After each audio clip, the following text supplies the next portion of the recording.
Os nossos sentidos são capazes de registrar imagens e sensações indescritíveis. O enquadramento, a luz, o significado da foto.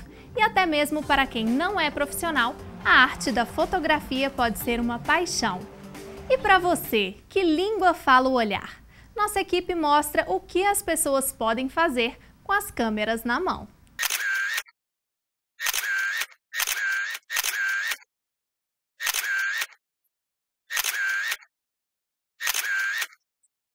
A intuição é o olhar, né? É uma visão que ela transcende o olho, transcende os 5 sentidos. O olhar, ele não é relacionado só ao que você vê, né? Ele é relacionado também não só ao que você sente, ao que você consegue falar a respeito, o que você ouve. O olhar, ele engloba tudo, inclusive a sua intuição.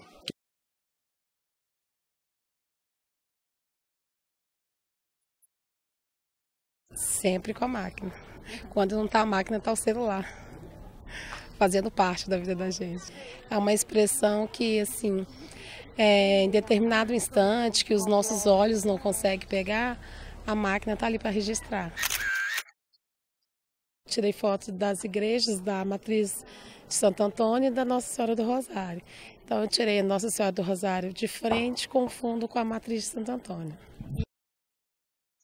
A parte artesanal tiradentes é muito interessante.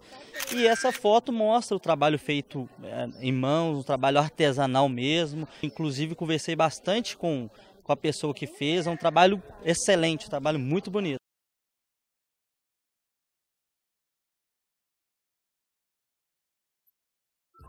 Para mim ilustra muito bem que é Tiradentes. Como se chama? La ladera,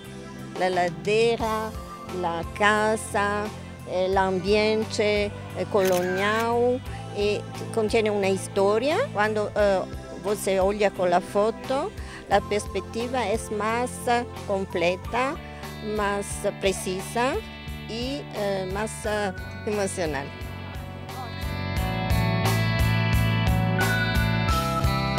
O que me chamou muito a atenção foram as pedras do chão, a calçada. E eu fiquei andando assim, procurando as pedras, olhando o desenho. Então foi o que eu fotografei aqui. Muitas vezes quando a gente olha alguma coisa, você já busca, eu faço uma associação já, buscando a fotografia. Como se eu estivesse olhando através da câmera. Muitas vezes eu faço até o gesto assim, né, do enquadramento com a mão, procurando essa associação, essa relação do olhar o meu olhar com o olhar da câmera. É a mesma coisa praticamente. Porque se eu pego alguma coisa interessante no chão que eu acho que eu posso não ver de novo, eu normalmente tiro uma foto quando estou com uma câmera. Acho que é uma visão bem legal. E o mais interessante é que a cadeia é rosa. Por mais que a cadeia sejam lugares conhecidos como lugares horríveis, isso é rosa. Isso que é impressionante.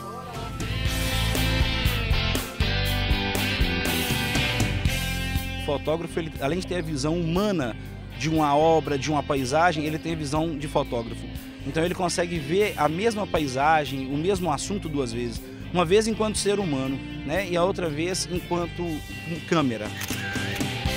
Eu quis mostrar que eu tenho sentido isso, esse sentimento de que as pessoas estão fugindo da modernidade, estão fugindo da situação de cidade grande, vindo para o passado, para a cidadezinha menorzinha, né? E com essa fuga, eles estão trazendo o futuro, a modernidade para uma cidade antiga, ou seja, para o passado, e estão contaminando esse passado lindo que é Tiradentes.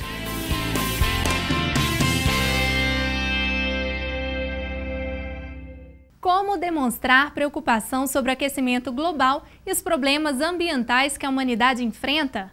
A ONG internacional WWF tem uma proposta.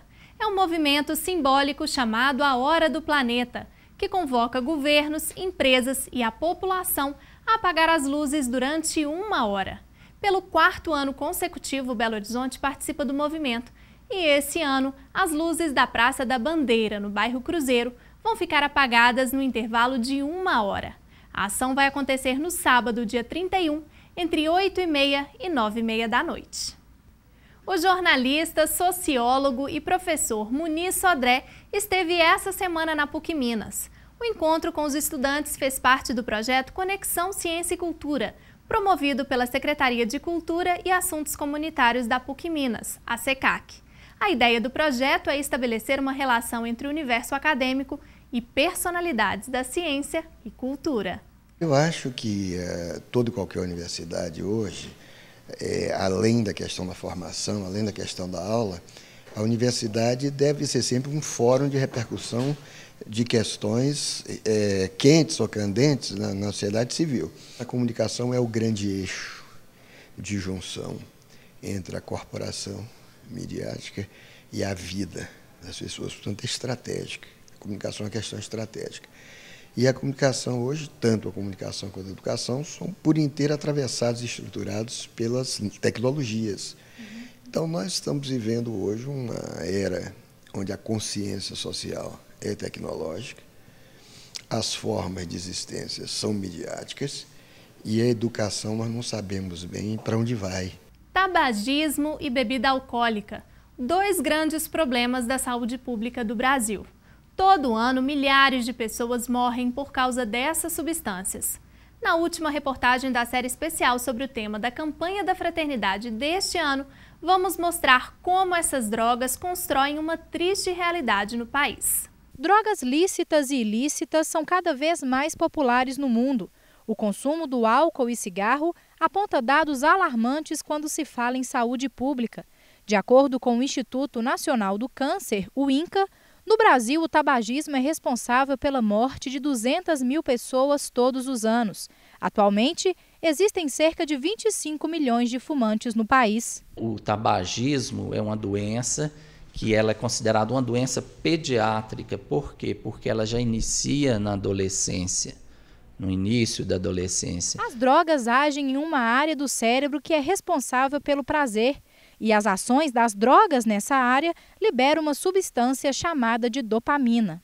O excesso de dopamina numa área que é responsável pelo planejamento, tomada de decisão e controle dos impulsos é que vai fazer com que a pessoa perca o controle do uso das drogas de um modo geral. Inclusive, todas as drogas, as lícitas, no caso álcool, tabaco, quanto às drogas ilícitas, maconha, crack e cocaína. O alcoolismo é a terceira doença que mais mata no mundo. As consequências sofridas pelo corpo quando há o contínuo consumo, tanto do álcool quanto do cigarro, são enormes. No caso, por exemplo, uma pessoa intoxicada pelo álcool, ela pode se envolver em brigas, violência, pode inclusive levar à perda desse controle e até o suicídio. Ainda no caso do álcool, que é uma droga lícita e a consequência assim, muito de uma extrema importância de saúde pública é o envolvimento em acidentes de trânsito. Então a pessoa, mesmo que ela não seja dependente de álcool, qualquer quantidade que ela faça de álcool pode levar a envolvimento em acidentes de trânsito. De acordo com dados da Associação Brasileira de Medicina de Tráfego, a Abramet, o consumo de bebida alcoólica é responsável por 30% de acidentes de trânsito. As consequências do álcool mais preocupantes hoje em termos de saúde pública seria os acidentes de trânsito. Dirigir alcoolizado em nível superior a 6 decigramas de álcool por litro de sangue é uma multa gravíssima, de acordo com o Código de Trânsito Brasileiro. Mesmo assim, muitos motoristas desrespeitam as leis e as pessoas. Muitas são as vítimas. O problema do álcool, ele cada vez mais, ele se alastra, né? As pessoas, apesar da lei seca, continuam a beber e dirigir, continuam, algumas conseguiram se conscientizar, fazem já suas campanhas, o dia da vez, essa coisa toda, mas o álcool ainda mata muito. Essa pedagoga viveu um pesadelo em abril de 99. A filha dela, Flávia Costa Pereira, era uma jovem médica que aos 26 anos teve a vida interrompida. Ela estava indo para um plantão no hospital Odilon Berens quando foi atingida por um motorista embriagado que avançou o semáforo vermelho. A gente fica se perguntando, né? Uma vida se foi de uma jovem médica, brilhante médica, radiologista também do Hospital Mater Dei, né? Em pleno momento feliz de vida, tem tudo parado, né? E por causa de quê? Por causa da irresponsabilidade do outro. Então, a gente continua vendo todo dia na televisão a mesma coisa, a história se repete. E agora, sabe o que está assustador? O número de vítimas está sendo enorme. A minha filha foi uma. Já foi um desastre, né, na família. Você perder um membro, perder uma filha.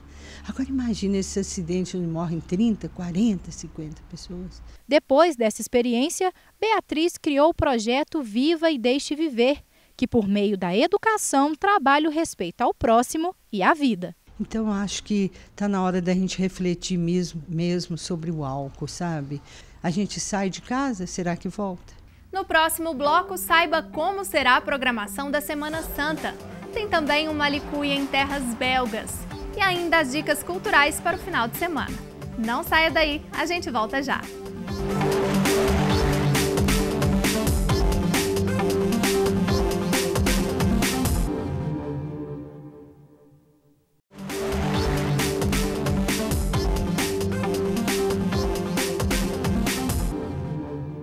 Se você possui entre 11 e 13 anos e gosta de praticar esportes, fique atento.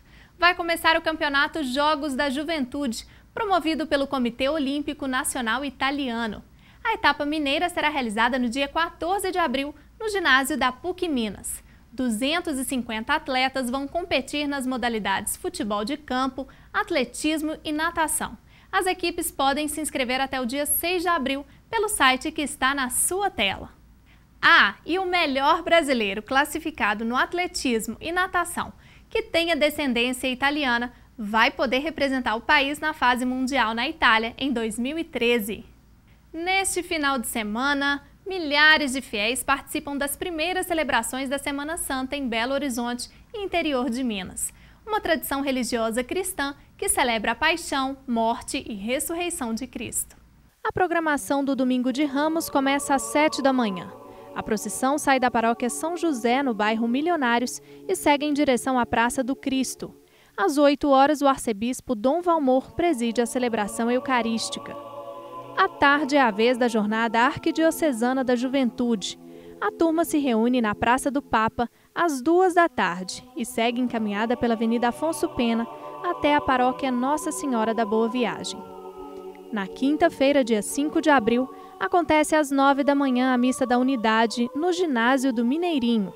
Durante a celebração será dada a bênção dos Santos Óleos, que depois vão ser utilizadas pelas 268 paróquias da Arquidiocese de Belo Horizonte.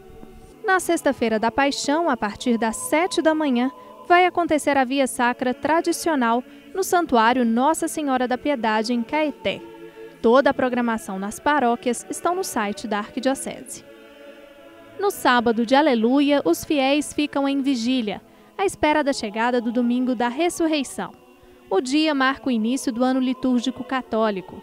Em Mariana, as ruas são enfeitadas pelos tapetes e as janelas das casas decoradas com colchas de retalhos, toalhas bordadas e vasos de flores.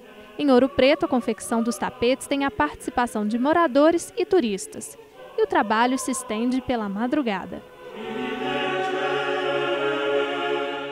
Conheça agora um jovem percussionista que se aventurou por 2 meses nas terras belgas. No Malicuia de hoje, conheça as histórias de Frederico Selva.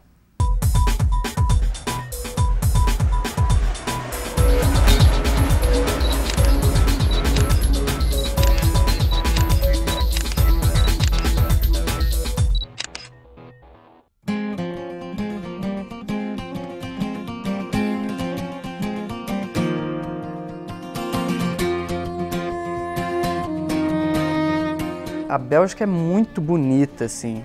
Eu tive a impressão de que é Belo Horizonte que é feio, assim. Tadinho, eu gosto demais de BH. Mas a Bélgica, os lugares são lindos, assim, cada cidade tem casinha, casa velha, assim, arquitetura velha, e aí uma igreja, assim, que você vai lá e lê a plaquinha, ela é do século XI, assim, é velho, então.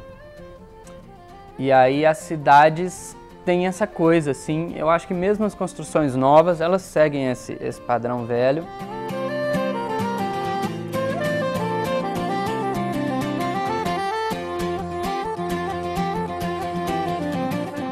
Foi para tocar com uma cantora, a Colline Levaux, e a gente fez um concerto. Depois, um dia, a gente andando na rua, o pessoal parava a gente assim para dizer que tinha visto o concerto, que já adorou. O povo, esse negócio da Bélgica ser pequenininha e tal, é um país pequeno, mas ela é feita de cidades pequenas. Tem muita rocinha e as cidades que já são cidades são muito pequenas. Mesmo Bruxelas é 4 vezes menor que BH.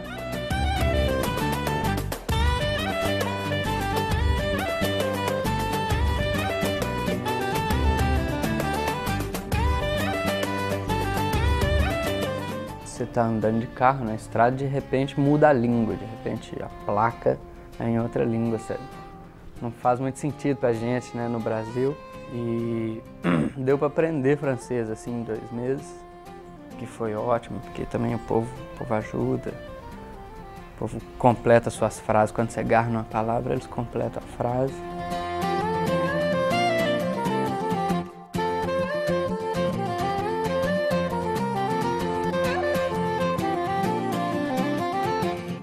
Teve um caso, chovendo, assim, a gente procurando uma loja de música e chovendo, a gente perdido na cidade, veio uma mulher com um guarda-chuva, assim, mulher sofrendo ali, estava indo trabalhar, nós paramos, ela falou, moça, desculpa, é porque a gente está perdido, onde é que fica a loja de música?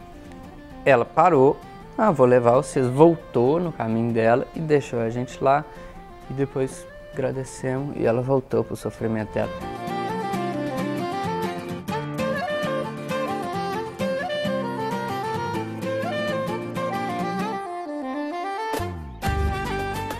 Onde a gente estava, que é uma roça, que não tem nada, não acontece nada, de repente chegaram 6 brasileiros, músico que ia ficar ali, que ia tocar e tal. Aí o povo foi bem receptivo, assim.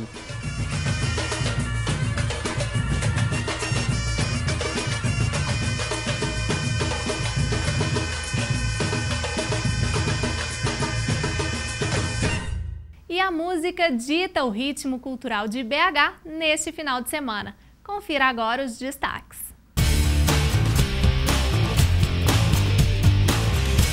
Neste final de semana, a programação musical de BH pretende agradar todos os gostos. Tons e ritmos de naturezas diferentes se apresentam revelando a diversidade do Brasil.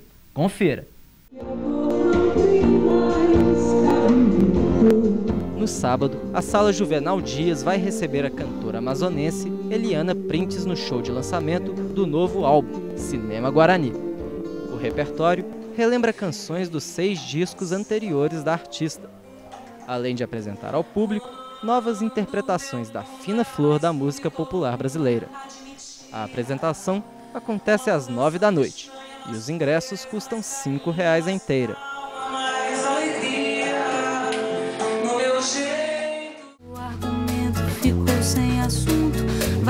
Vencedora do último prêmio da música popular brasileira, Roberta Sá dá o ar de sua graça no palco do Grande Teatro do Palácio das Artes. Vai ter mais tempo pra gente ficar junto.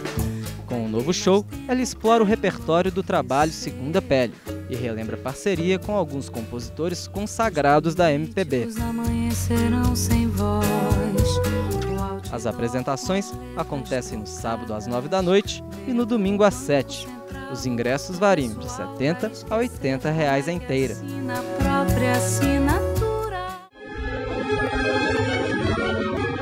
E não é mentira. No dia 1º de abril, a Orquestra Sinfônica de Belo Horizonte se apresenta em seu primeiro concerto no Parque do Ano. Na edição passada, o projeto reuniu mais de 25.000 pessoas, que puderam conhecer um pouco mais da música erudita do mundo. A orquestra se apresenta às 10 da manhã no Parque Municipal. A entrada é gratuita. Estão abertas as inscrições para o Prêmio Funarte de Arte Contemporânea 2012. 17 projetos vão ser selecionados para mostras em Recife, Belo Horizonte, Brasília e São Paulo. A premiação pretende estimular a diversidade de linguagens e tendências por meio das artes visuais. Artistas de todo o Brasil podem enviar projetos de exposição até o dia 20 de abril. As inscrições devem ser feitas pelos Correios e os editais estão disponíveis no site da Funarte. O Cine Humberto Mauro recebe um dos grandes nomes do surrealismo do cinema. É a chance de conhecer o excêntrico trabalho do cineasta espanhol Luis Buñuel. A mostra O Fantasma da Liberdade é uma retrospectiva da obra de um dos maiores ícones da arte surrealista. Até o dia 22 de abril, 3 sessões diárias vão permitir que o público conheça a fundo o trabalho do diretor de cinema Luis Buñuel. Neste sábado, o longa O Fantasma da Liberdade, que dá nome à mostra, será exibido às 6 da tarde. Este, que é um dos filmes mais conhecidos do diretor, reúne uma série de situações que criticam os padrões da sociedade. A entrada é gratuita. Confira a programação completa da mostra no site da Fundação Clóvis Salgado. Oh, mais voilà Sophie. Bonjour ma chérie, comment vas-tu? E por hoje é só. Semana que vem tem mais. Continue nos acompanhando pelas redes sociais, Twitter e Facebook da PUC TV. Obrigada pela sua companhia e até semana que vem. Tchau.